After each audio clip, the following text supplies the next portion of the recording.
People look at me strangely when I tell them I used to work at Mercy General Hospital.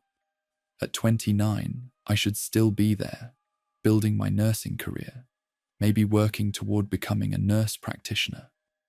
Instead, I tend bar at a dive on the edge of town, pouring drinks for people who don't ask questions.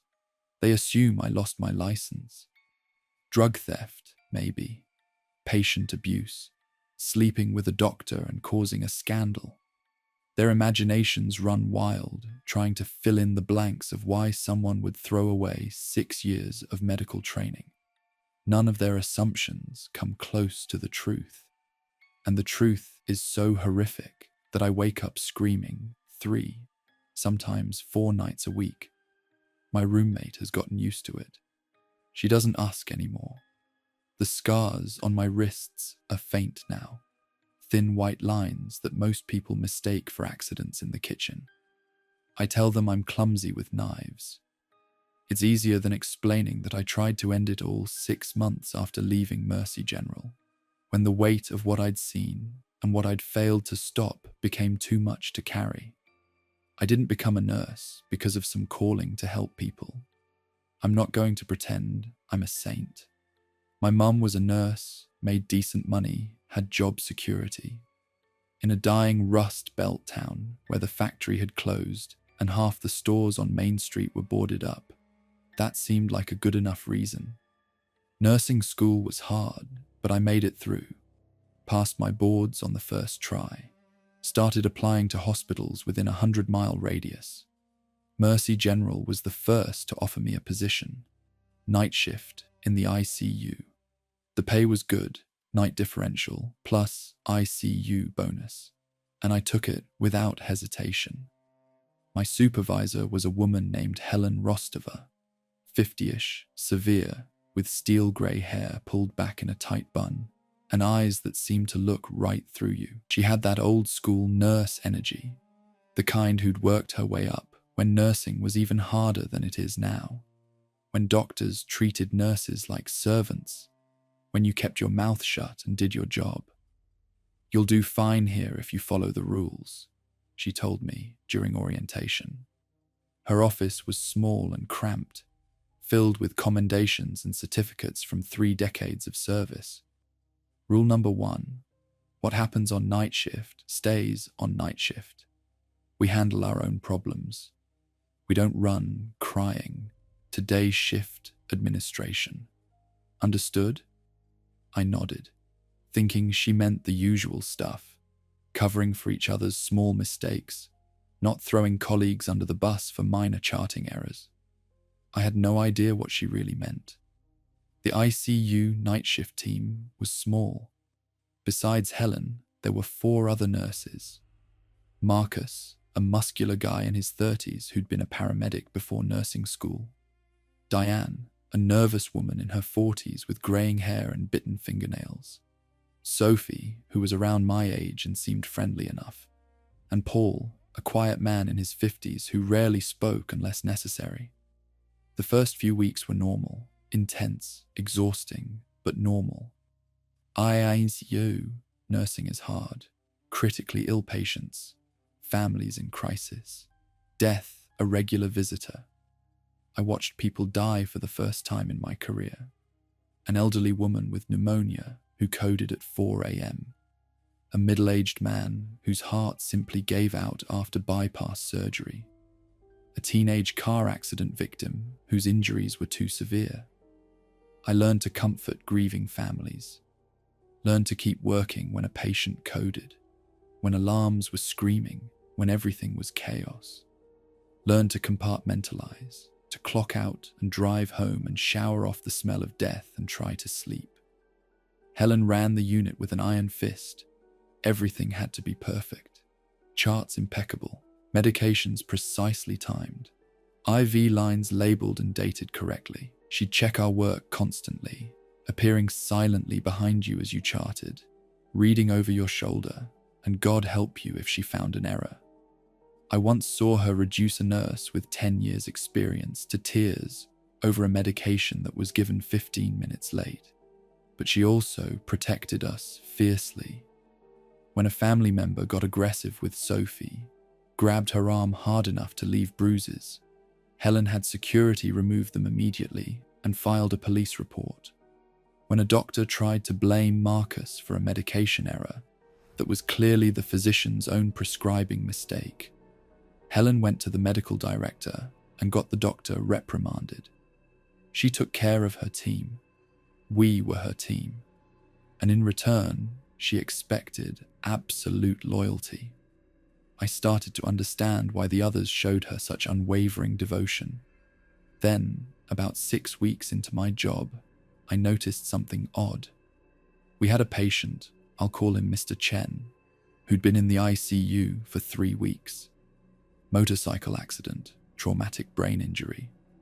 He was on a ventilator, unresponsive, prognosis poor. The neurologist had used words like minimal brain activity and unlikely to regain consciousness. His family visited during the day, but nights he was alone with us. His wife would sit by his bedside for hours, holding his hand, talking to him about their grandchildren. Their adult son had flown in from California and was staying at a hotel nearby, visiting every day during the limited visiting hours we allowed. The family was struggling with the decision about withdrawal of care. The doctors had recommended it gently. The ethics committee had been consulted.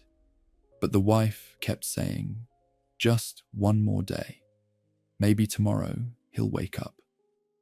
I was assigned to Mr. Chen one Thursday night.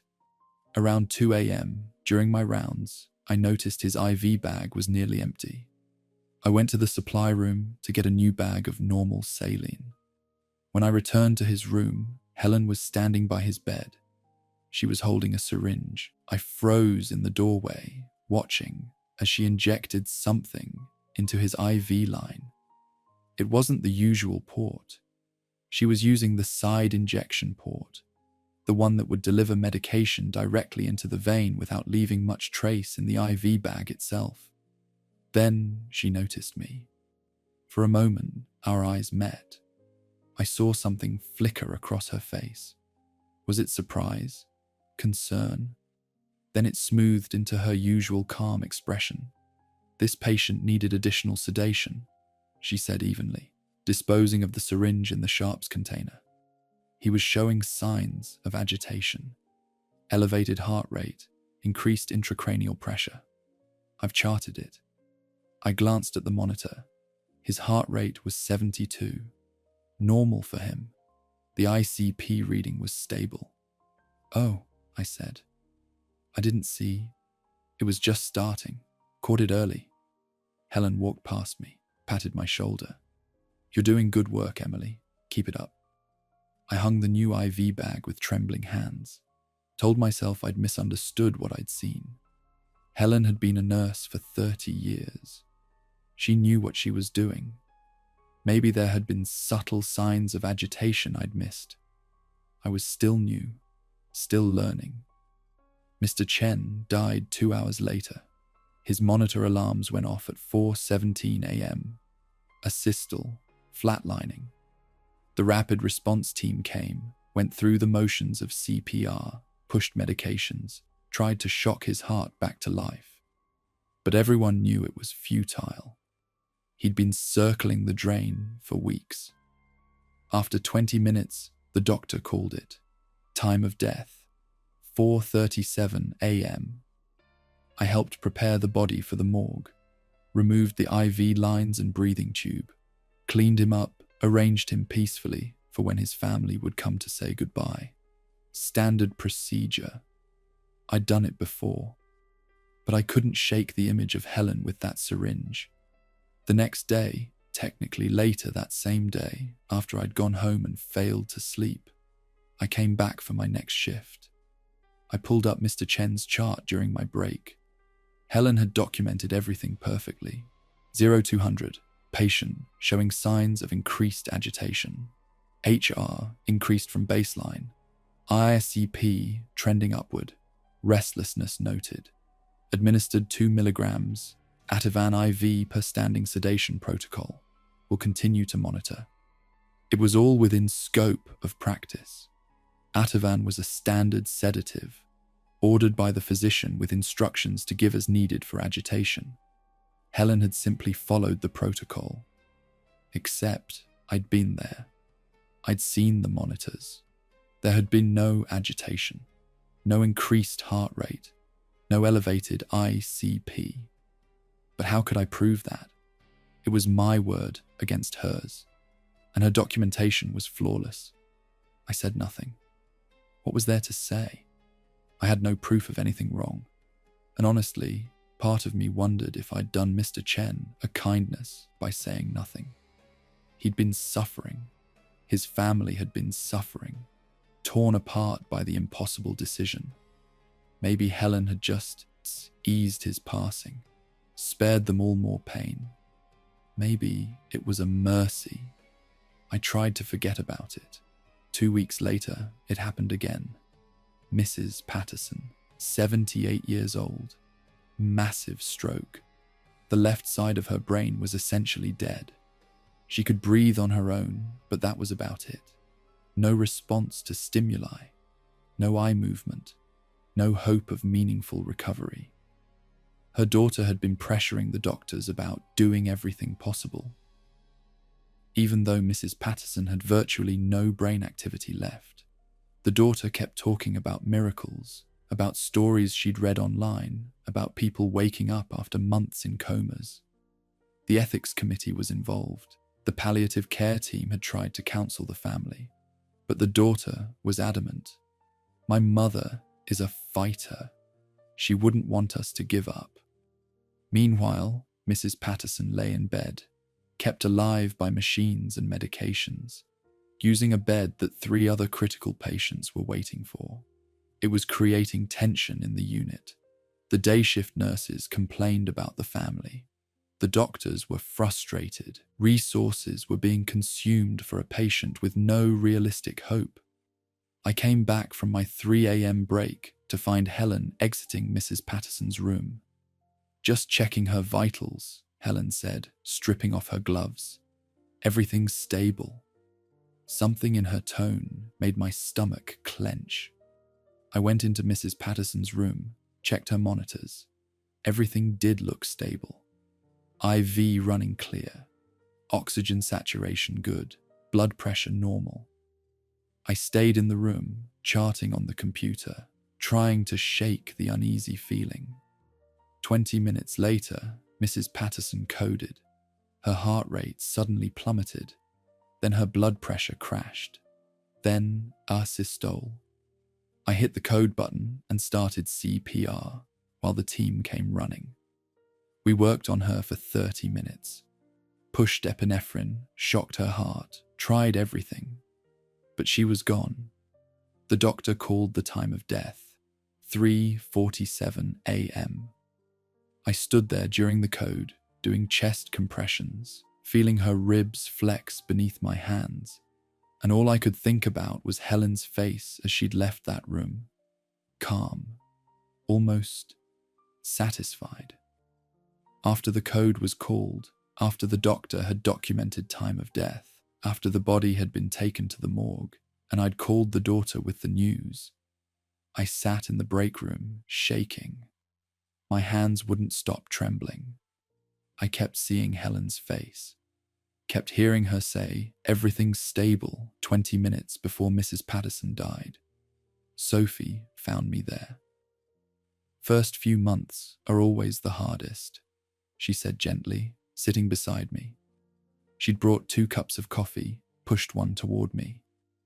"You see so much death. It gets easier. You learn to compartmentalize." "Does it?" I asked, wrapping my hands around the warm cup to stop the shaking. She looked at me for a long moment. Something passed behind her eyes. Sadness, fear, regret. "Helen takes care of things," she said quietly. "She takes care of the patients. She takes care of all of us.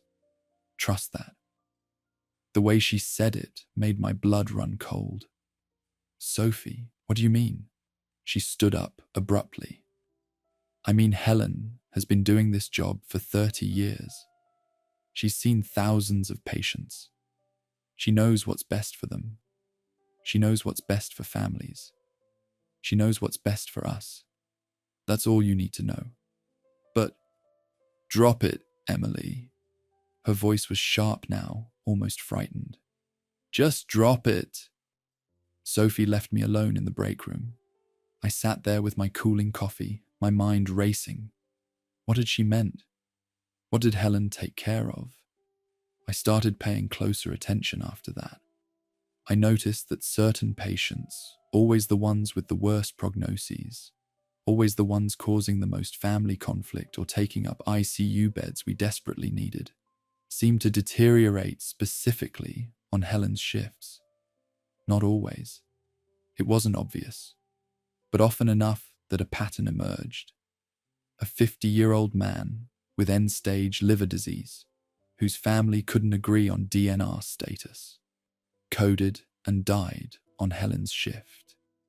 An 85-year-old woman with dementia and sepsis, whose children were fighting over her care, died peacefully at 3 a.m. A 40-year-old car accident victim with catastrophic brain injuries, whose husband refused to consider organ donation. Sudden cardiac arrest, died within an hour. And I noticed the other nurses never seemed surprised. They'd go through the motions of the code, document everything properly, comfort the families. But there was something rehearsed about it. Routine. Diane always had the crash cart perfectly stocked and ready. Marcus always had the perfect things to say to grieving families, like he'd rehearsed the lines. Paul always seemed to be nearby when these codes happened, ready to help with post-mortem care. It was like watching a well-rehearsed play. I started keeping notes. Nothing official. I didn't dare write anything down at work. But on my phone, in a password-protected note app, I documented what I was seeing. Patient initials, dates, approximate times of death, brief notes about their conditions and family situations. Over 2 months, I documented 7 deaths that seemed suspicious, all on night shift, all on nights when Helen was working, all patients with poor prognoses and complicated family dynamics. I knew what this looked like. I knew what Helen was doing. She was killing patients, not randomly, not cruelly. She was choosing people who were suffering, who had no real chance of recovery, whose families were torn apart by the decision of when to withdraw care. She was making that decision for them, playing God. And from the way the other nurses acted, they all knew. They were all complicit. How long had this been going on? Years? Decades? How many patients had Helen helped transition? I felt sick. I also felt paralyzed. What was I supposed to do? Report her? With what evidence? I had no proof, just suspicions and a few notes on my phone. Helen was meticulous. I'd checked charts, and everything was always documented perfectly. Additional sedation for agitation, comfort measures for pain, all within nursing scope of practice, all ordered by physicians with standing protocols. If I went to administration, it would be my word, a new grad with 2 months' experience, against a 30-year veteran nurse with a spotless record and walls covered in commendations. And the other nurses would close ranks. I knew they would. They'd say I was unstable, paranoid, struggling with the stress of ICU work. But I couldn't just do nothing, could I? I decided to talk to Marcus. He seemed like a good guy. He had kids. I'd seen pictures of them on his phone. 2 daughters, 8 and 10. Surely a father wouldn't be okay with murder. I caught him in the parking lot before shift one night. The sun was setting, painting the sky orange and purple. The parking lot was nearly empty. Most day shift had already left. Marcus, can I ask you something? About some of the patients we've lost recently? His friendly expression shuttered Immediately, his whole body language changed, became guarded. What about them? Don't you think... doesn't it seem like maybe there's a pattern? I couldn't say the words, couldn't voice the accusation directly. Marcus glanced around the parking lot, making sure we were alone. Then he stepped closer, lowering his voice. Listen to me very carefully, Emily. You're new. You don't understand how things work yet. Helen has kept this unit running smoothly for decades. She saved countless lives. She's also eased countless passings. There's a difference between killing and allowing a natural death. Do you understand that difference? But she's not just allowing. Stop. His voice was hard now. His hand gripped my arm, not painfully, but firmly. You need to decide right now what kind of nurse you want to be. The kind who follows rules blindly, who lets patients suffer for weeks or months because families can't let go, who watches resources get wasted on people who are already gone, or the kind who understands that sometimes mercy means making hard choices. Marcus, it's not our choice to make, I whispered, pulling my arm free. Isn't it? His eyes were intense now. We're the ones who see them suffer. We're the ones holding their hands at 3 a.m. when they're scared and in pain and alone because their families are home sleeping. We're the ones who actually know what's happening, not the doctors who see them for 5 minutes on morning rounds, not the families who can't accept reality. Us. But, Mrs. Patterson, he interrupted, did you know her daughter was planning to move her to a long-term care facility? Keep her alive indefinitely, feeding tube and all, in a persistent vegetative state. Years of existing without living. Is that what you think Mrs. Patterson would have wanted? I didn't have an answer. Mr. Chen, Marcus continued. His family was going to bankrupt themselves on his care, drain their retirement accounts. His wife would have spent years visiting a body that wasn't her husband anymore.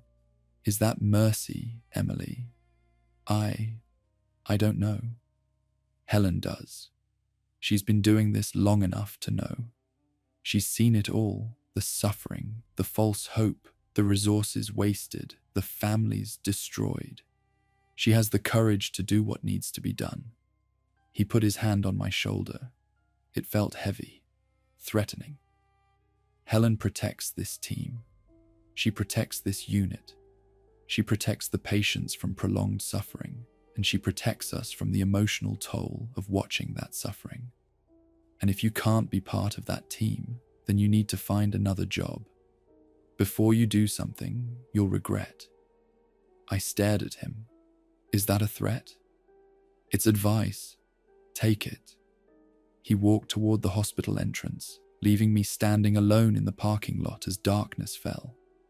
I spent that entire shift in a fog of fear and confusion.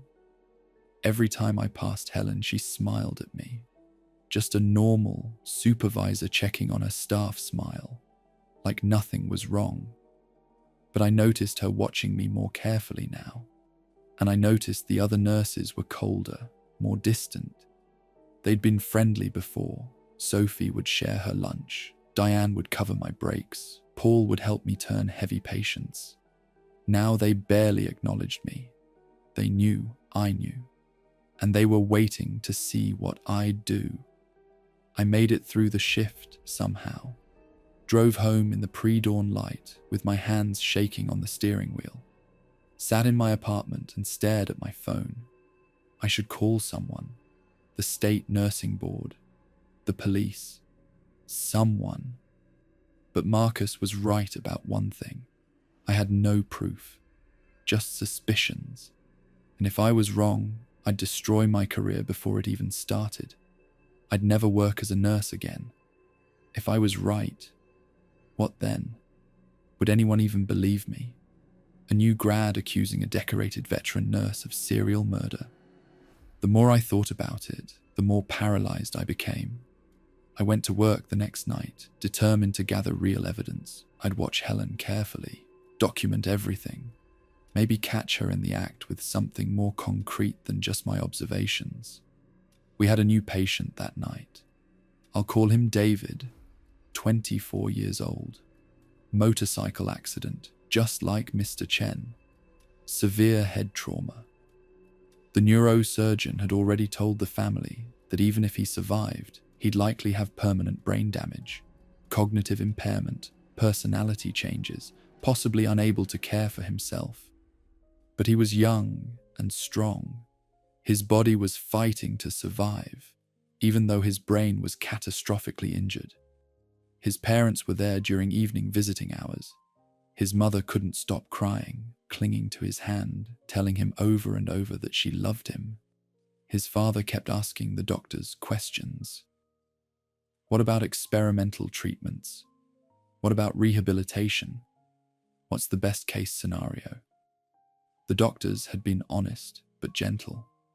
Best case, years of therapy, maybe regain some function, never be the same person, might not recognize his own parents. After they left, Helen pulled up David's chart at the nurse's station. I was sitting nearby, pretending to document on another patient while watching her. Tragedy, she said softly, almost to herself. So young, whole life ahead of him. The way she said it made my stomach drop. I knew that tone.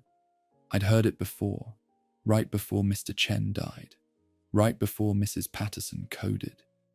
Helen, he just came in tonight. The doctors haven't even fully assessed. I've been a nurse for 30 years, Emily. She turned to look at me directly. I know a terminal case when I see one. That boy is effectively gone. The thing in that bed isn't him anymore. It's just a body on machines, and every day he continues like this is another day of torment for his family. But his parents will torture themselves for months, maybe years.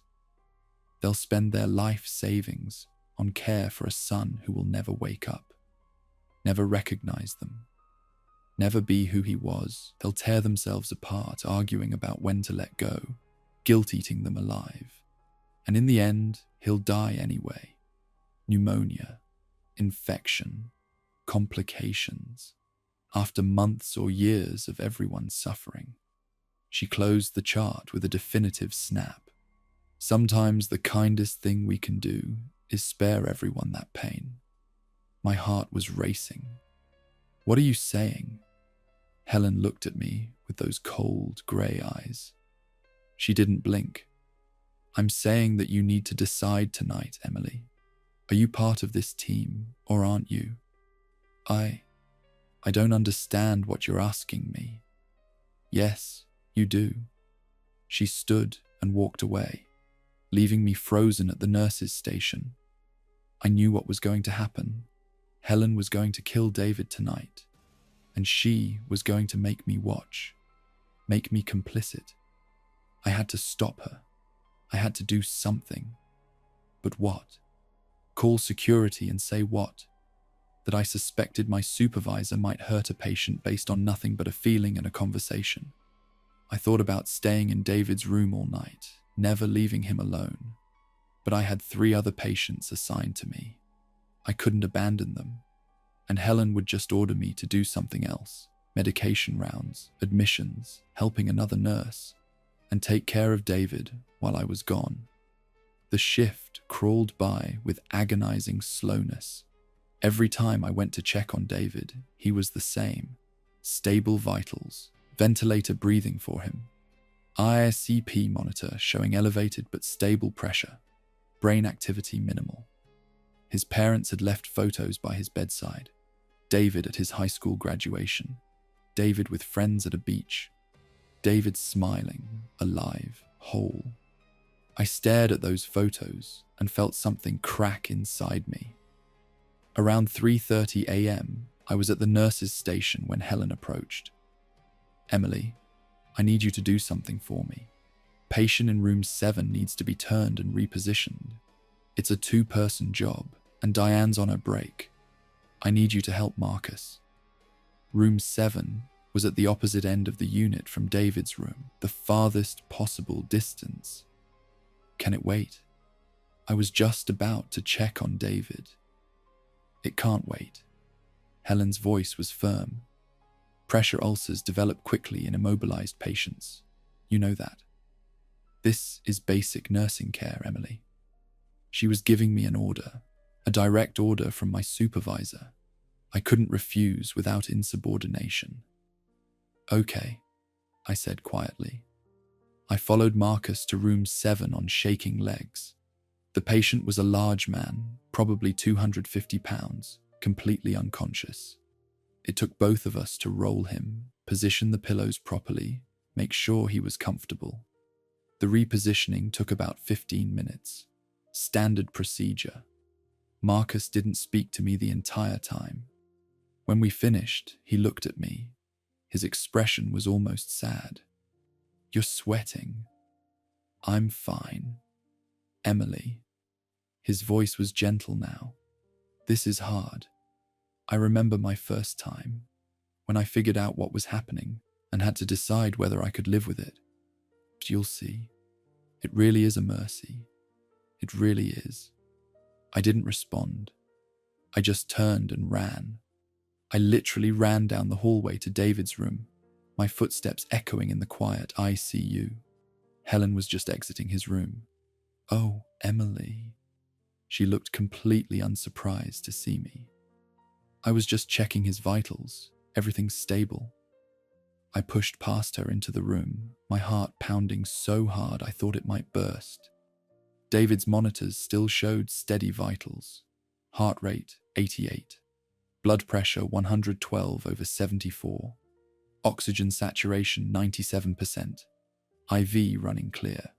Ventilator cycling normally. But something was different. I couldn't put my finger on what. I moved closer to the bed, checked the IV line carefully. The ports all looked normal. No additional medications hanging that shouldn't be there. Helen appeared in the doorway. You should go take your break. You look exhausted. I'm not tired. I'm not asking, Emily. I'm telling you. Take your break. Now. It was an order. I had to comply or face formal discipline. I went to the break room on trembling legs, pulled out my phone. My hands were shaking so badly, I could barely unlock it. I should call 911, report a murder in progress. But I had no proof. Nothing had happened yet. They'd think I was insane. I pulled up David's chart on the hospital system, reviewed all his medications, his labs, his vital signs from the past few hours. Everything looked normal. Maybe I was wrong. Maybe I was being paranoid. Maybe Helen had just checked on him like she said, and nothing. The code alarm went off. Room 4, David's room. I ran with the rest of the team. We burst into the room to find David flatlining. Asystole. We did everything right. I started chest compressions while Marcus got the crash cart. Diane pushed medications, epinephrine, atropine, everything in the ACLS protocol. Paul managed the airway. Helen supervised, calling out orders, coordinating the team. We worked on David for 25 minutes, pushed medication after medication, shocked his heart, did everything humanly possible. But David had been gone before we even started. I knew it in my gut. His body had given up, or been helped to give up. After 25 minutes, the doctor on call arrived and assessed the situation. He looked at the monitor, looked at David's chart, looked at the young man's brain-dead face. Time of death, 4:08 a.m. We all stepped back from the bed. The sudden silence after the chaos was deafening. I stood there, staring at David's young face, so similar to the smiling photos his parents had left, and I felt something break inside me. Helen was already at the computer outside his room, documenting the code. Her face was calm, professional, composed. She looked up at me. These are always the hardest, the young ones. But he's at peace now. No more suffering. That's when I started screaming.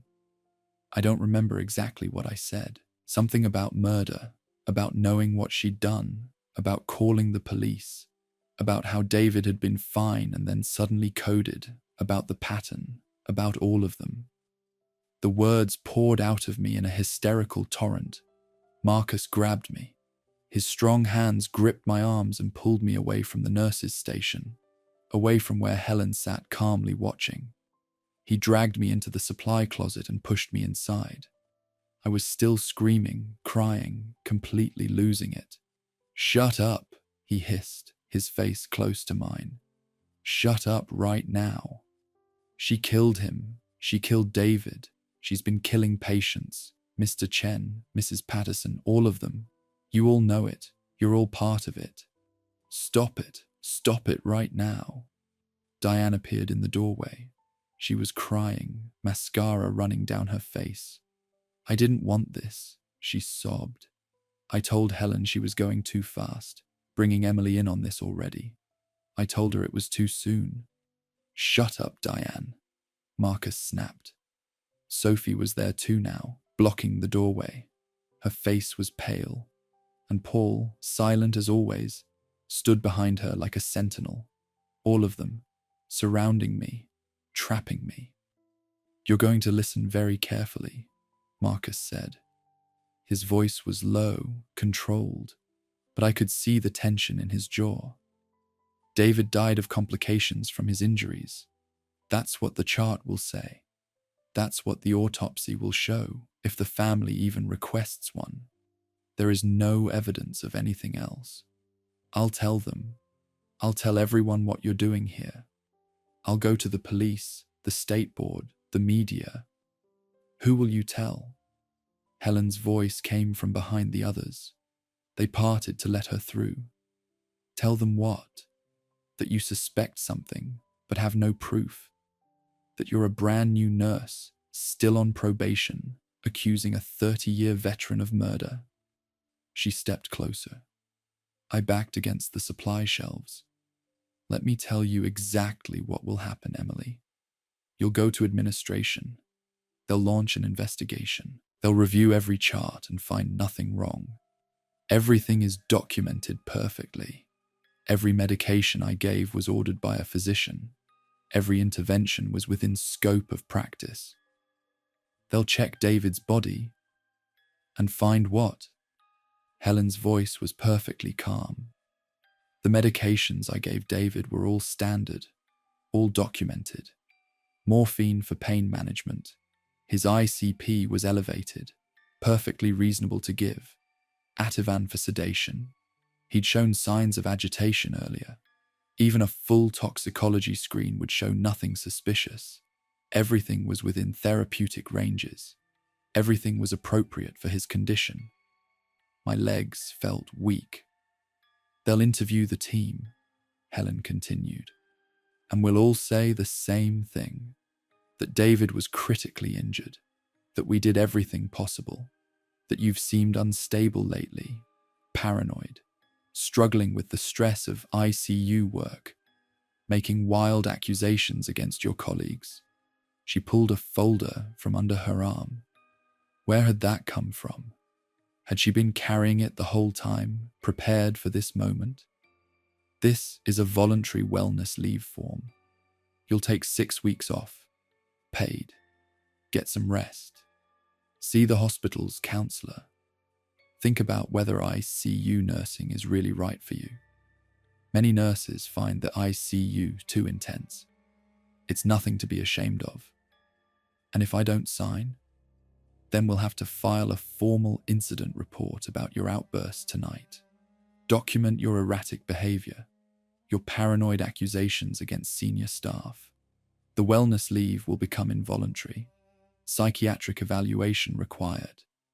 And when you try to tell your story to whoever will listen, It'll be the ravings of a mentally unstable nurse who had a breakdown. She held out a pen. Your career will be over before it started. No hospital will hire you with a psychiatric flag on your record and a formal complaint from Mercy General. You'll have student loans you can't pay and a nursing degree you can't use. Helen's grey eyes were cold and steady. Or you can sign this form. Take your 6 weeks. Come back refreshed. Work in another department if ICU isn't right for you.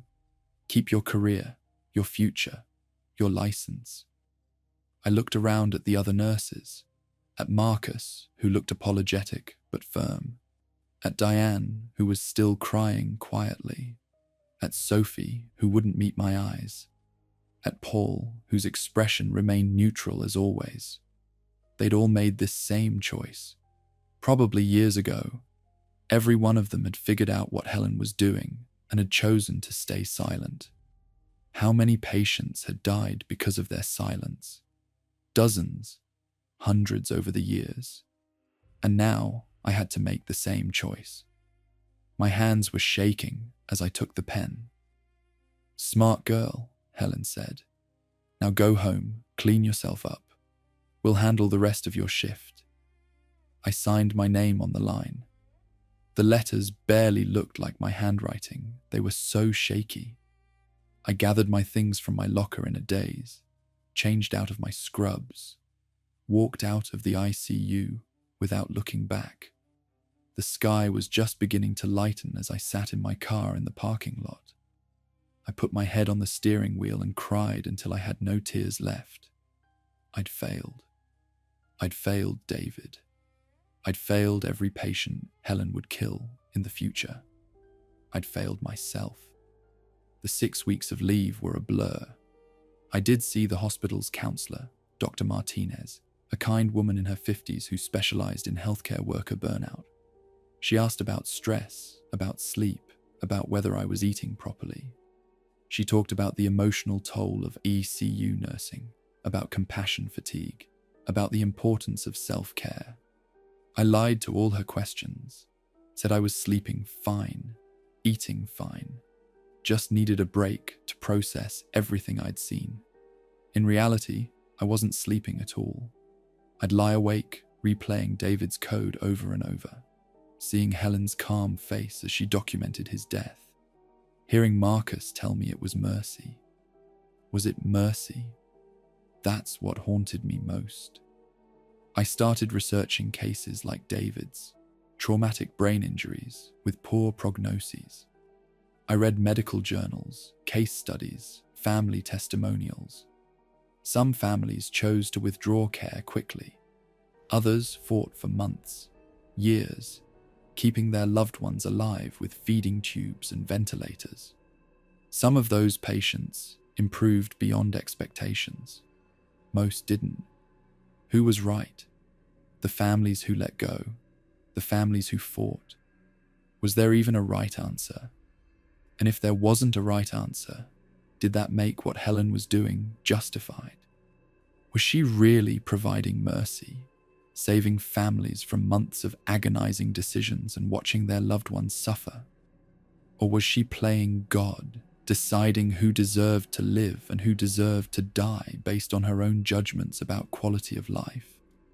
I thought about going to the police every single day of those 6 weeks.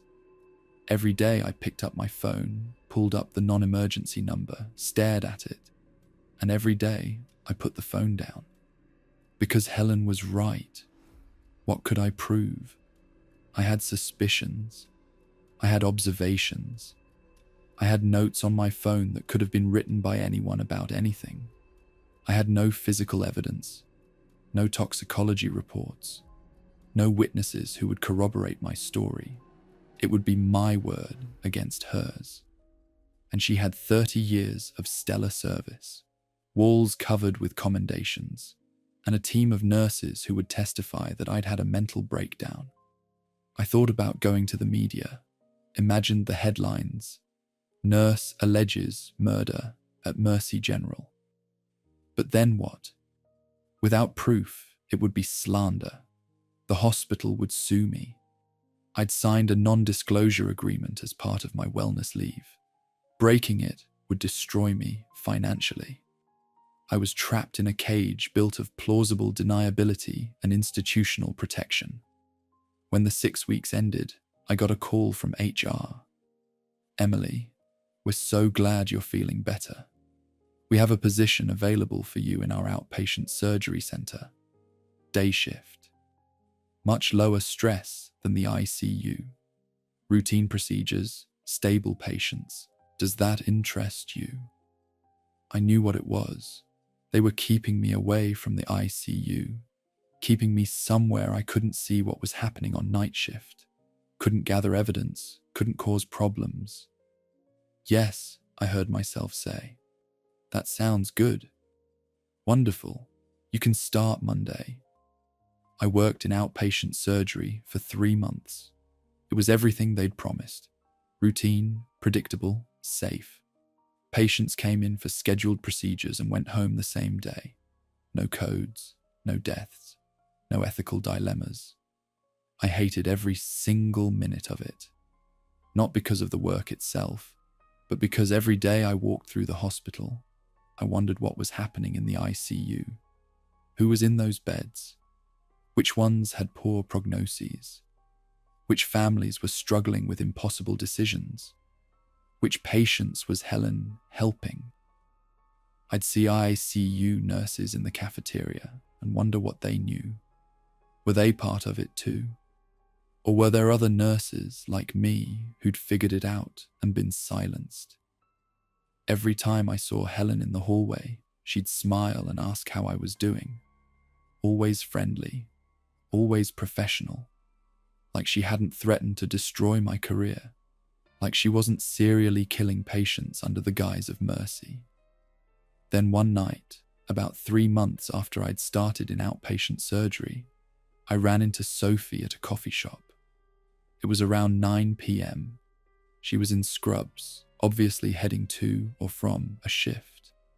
I was in jeans and a sweater, had been walking around the city trying to tire myself out enough to sleep.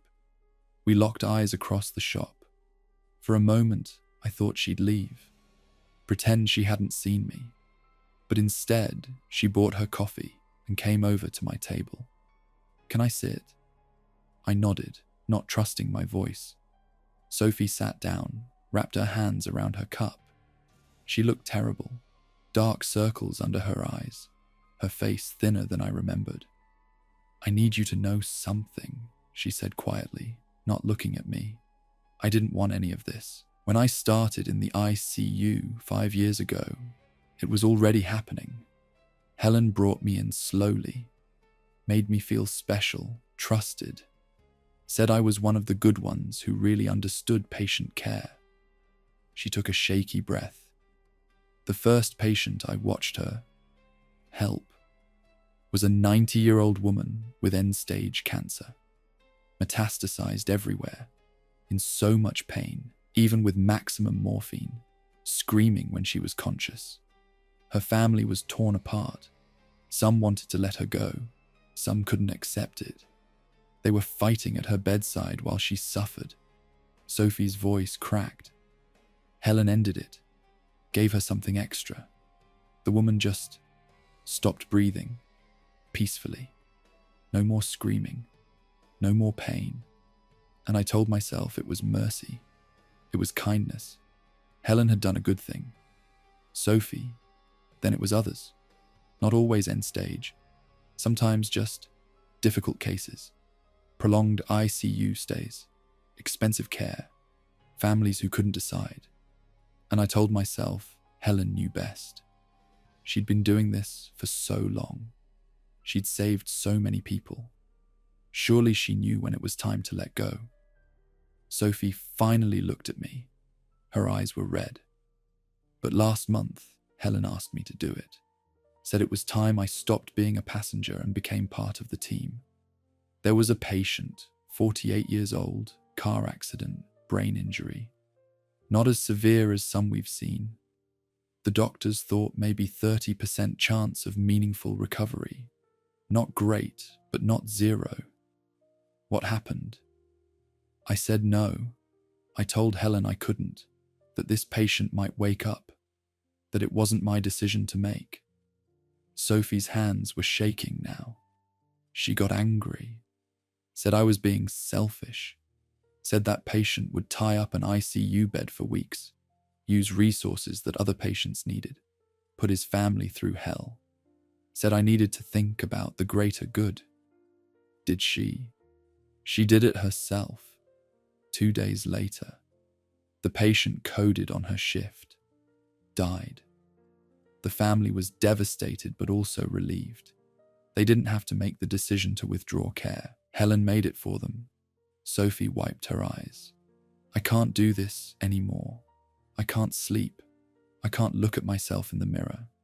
Every patient I see, I wonder, is this one next? Should I say something? But what can I say? Who would believe me? We could go together, I said suddenly. Both of us. To the police or the state board. 2 witnesses is stronger than 1. No. Sophie shook her head violently. No. Helen already pulled me aside, told me that if I ever talked about what happened on that unit, she'd make sure I never worked as a nurse again, anywhere. She has friends in administration, on the state nursing board. She's been here 30 years, Emily. She has connections everywhere. Sophie stood up abruptly. I'm leaving, moving to Seattle. My sister lives there. I'm going to try to start over, get a job in a doctor's office or something. Somewhere where I don't have life and death decisions, where I don't have to watch people die and wonder if it was natural or not. Sophie, please. I came here to tell you that you're not crazy. You didn't imagine it. It's real, all of it. But there's nothing we can do. No proof. No witnesses who'll talk. No evidence that would hold up. She picked up her coffee. My advice? Forget about it. Transfer to another hospital if you can. Get out of Mercy General. Build your career somewhere else. Don't let this destroy you like it's destroying me. How can I just forget? Because the alternative is worse. Trust me. Sophie walked out of the coffee shop. I sat there for a long time, staring at my cold coffee.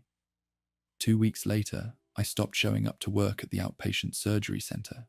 Just stopped going. Stopped answering HR's calls. Stopped checking my work email. Let them fire me. I didn't care anymore. I let my nursing license lapse. Didn't renew it when the time came. Ignored the reminder emails from the state board. Found a job bartending at a dive bar on the edge of town. The owner didn't ask many questions. Paid cash under the table. It was perfect for someone who wanted to disappear. I tried to forget. Tried to move on with my life. But I couldn't. Because every few months, I'd check the obituaries. And I'd see names I recognized.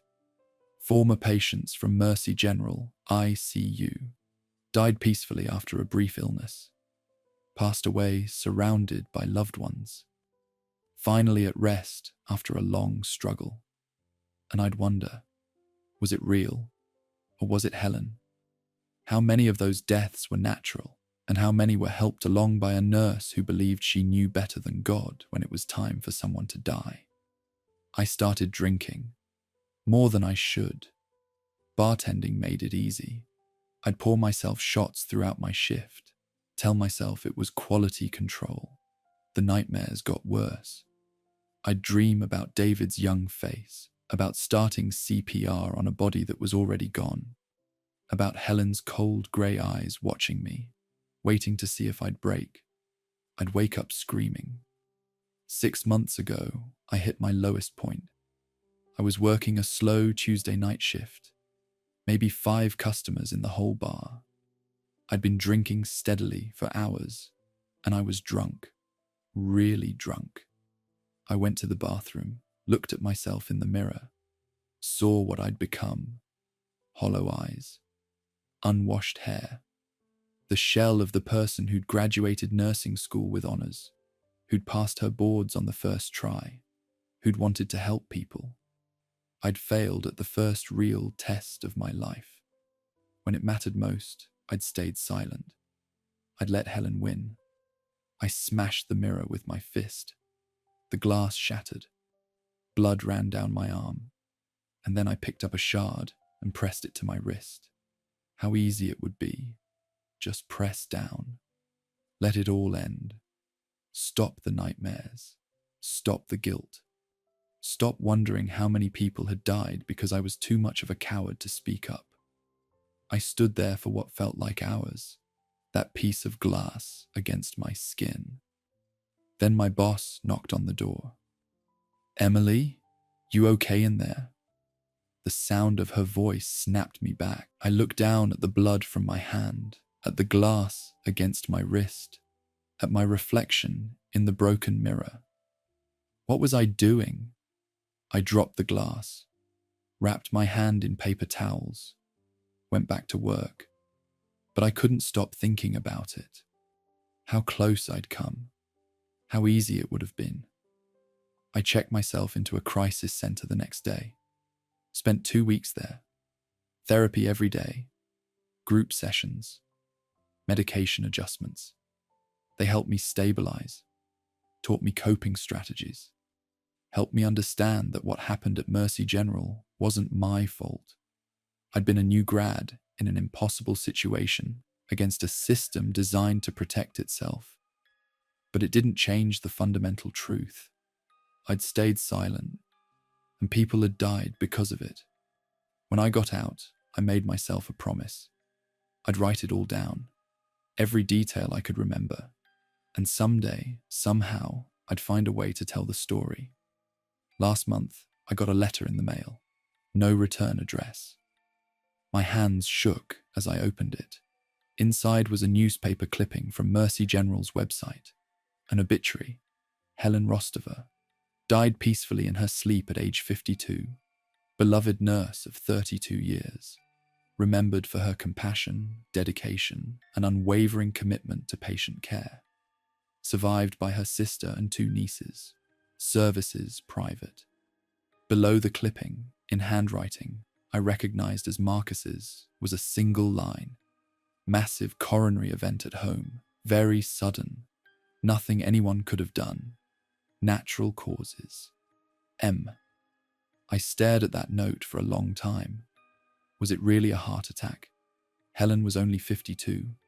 Relatively healthy as far as I knew. No history of cardiac problems that I'd heard about. Or had someone on that team finally decided Helen had gone too far? Had they given her the same mercy she'd given so many others? A little something extra in her coffee before she went home? A medication that would cause cardiac arrest hours later, untraceable? Had Marcus or Sophie or Diane or Paul finally grown a conscience and done what I couldn't do? Stopped her? I'll never know. Part of me doesn't want to know. If they did kill her, does that make them murderers? Or were they finally putting an end to a serial killer? Is vigilante justice still justice? Or am I just as complicit as them, hoping that someone else solved the problem I was too weak to address? I burned the letter in my kitchen sink, watched it turn to ash, washed the ashes down the drain like I could wash away my guilt along with them. But guilt doesn't wash away. It stays with you, follows you, whispers to you at 3 a.m. when you can't sleep. You could have saved them. You could have stopped her. You chose silence. So I'm writing this now. All of it. Every detail I can remember. I've changed some identifying details, names, locations, exact dates. Enough that it can't be directly traced back to Mercy General or to me. Enough that I won't get sued into oblivion for breaking my NDA. But the core truth remains. It happened.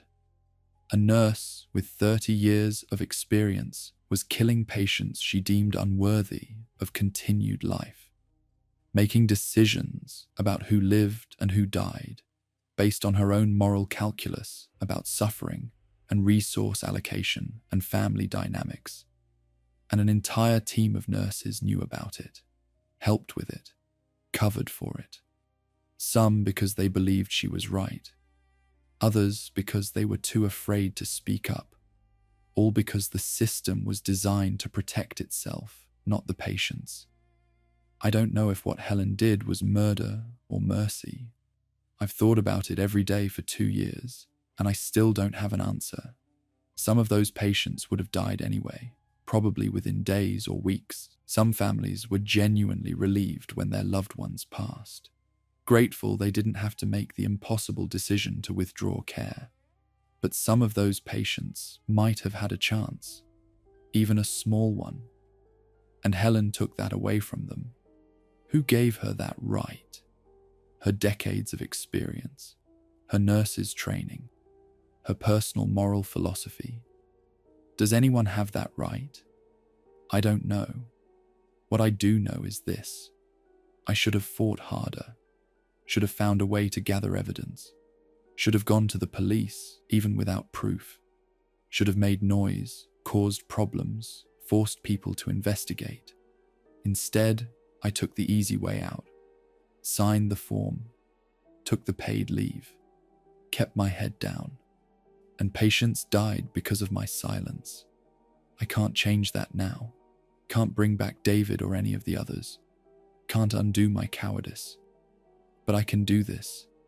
I can tell the story, put it out into the world, hope that someone reads it and recognizes something similar happening in their hospital. Maybe somewhere there's another new nurse noticing a pattern they can't explain, seeing patients code at suspicious times, watching their supervisor behave strangely. If that's you, if you're reading this and something feels wrong, please be braver than I was. Document everything. Get proof if you can. Go to authorities even if you're not sure you have enough evidence. Make noise. Cause problems. Risk your career if you have to. Because patients' lives are worth more than your comfort, than your job security, than your fear of retaliation. I know that now. I wish I'd known it then. I'm posting this anonymously to a medical workers forum, using a VPN and a throwaway account. I don't know what will happen. Maybe nothing. Maybe it'll get buried in the internet's endless noise. Maybe Mercy General's lawyers will somehow trace it back to me despite my precautions. Maybe I'll get sued. Maybe I'll finally face consequences for my silence. Part of me hopes I do. Maybe I deserve it, but I also hope this reaches someone who needs to see it. Someone who's in the position I was in 2 years ago. Someone who can be braver than I was. And I hope it reaches families of patients in ICUs everywhere. I hope it makes them ask questions. Visit at odd hours. Pay attention. Watch the nurses. Not because most nurses aren't wonderful, dedicated caregivers. They are. I believe that. But because sometimes, very rarely, there are nurses like Helen. Nurses who have decided they know better than doctors, than families, than God about when it's time for someone to die. And they're very, very good at hiding what they do. If you ever have a loved one in an ICU, especially at night, especially with a poor prognosis, ask questions. Ask to see medication logs. Ask why every medication is being given and what it's for. Visit at unexpected times. 2 a.m., 4 a.m. Times when they don't expect family. Don't leave them alone for long periods. Trust your instincts. If something feels wrong, if a nurse makes you uncomfortable, if your loved one's condition changes suddenly without clear explanation, speak up. Demand answers. Request a patient advocate. Make yourself a presence, a witness.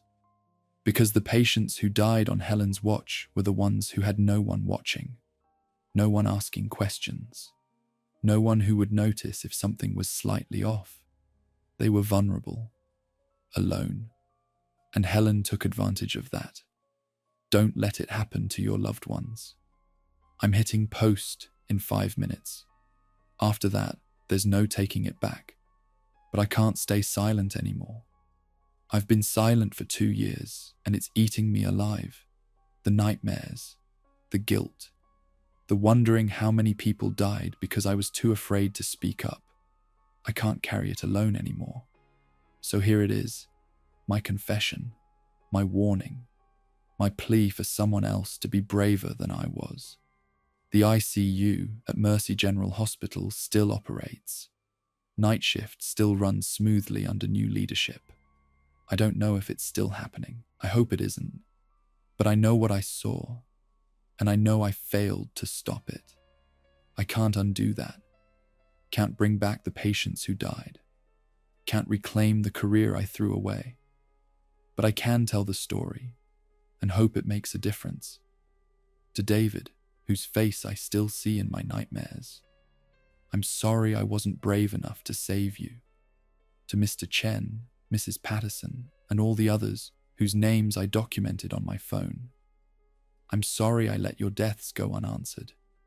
To the nurses still working in that ICU, I hope you find the courage I couldn't. To Helen, I still don't know if you were a monster or a mercy. I don't know if you believed you were helping, or if you knew what you were doing was murder. I don't know if your death was natural or justice. I just know I'm finally speaking up, 2 years too late. But still, someone needed to say it. Someone needed to know.